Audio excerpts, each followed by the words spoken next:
Hello students, आज हम discuss करेंगे research objectives.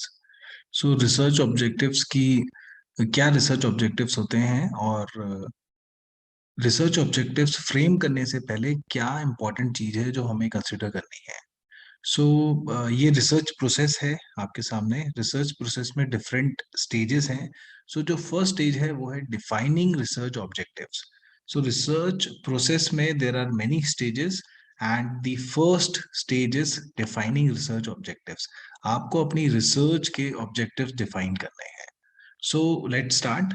Research objectives are the goals to be achieved by conducting research.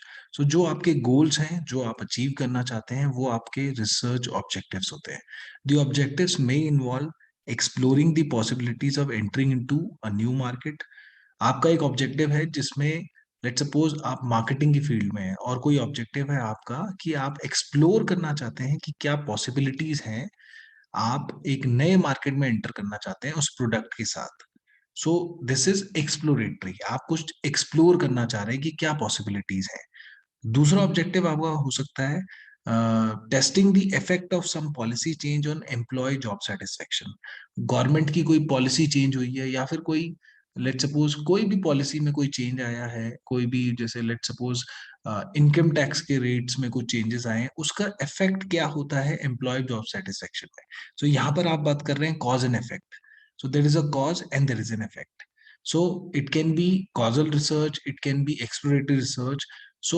आपके objectives जो हो सकते हैं वो किसी भी फॉर्म में हो सकते हैं। ऑब्जेक्टिव्स क्या होते हैं? वो गोल्स होते हैं which to be achieved by conducting a research. जो भी आप रिसर्च कर रहे हैं उसमें जो गोल्स हैं which you are required to achieve in order to come to the conclusion, उन गोल्स को हम कहते हैं research objectives. The genesis of research objectives lies in the type of research problem faced. Genesis, the origin जो है research objective का वो कहाँ लाई करता है? Type of research problem faced. किस तरह की रिसर्च प्रॉब्लम आप फेस कर रहे हैं। So as per your research problem आपके ऑब्जेक्टिव जो होंगे वो डिफाइन होंगे। इसलिए हमें क्या करना चाहिए? It is very important, this line is very important. Defining the research problem must precede the research objective. जब भी आप रिसर्च ऑब्जेक्टिव फ्रेम कर रहे हैं उससे पहले रिसर्च प्रॉब्लम आपको डिफाइन करनी है। डेफिनेशन ऑफ रिसर्च प्रॉब्लम, जो भी आप रिसर्च कर रहे हैं, the problem which you are facing. So you have to define the research problem first, then only you have to move to research objectives. So this is very important. You have to define the research problem before defining your research objectives. So next हम देखेंगे next video में कि research problem को define करने के लिए आपको क्या क्या steps follow करने होते हैं. So there are 5 to 6 steps which you need to follow in order to define the research problem.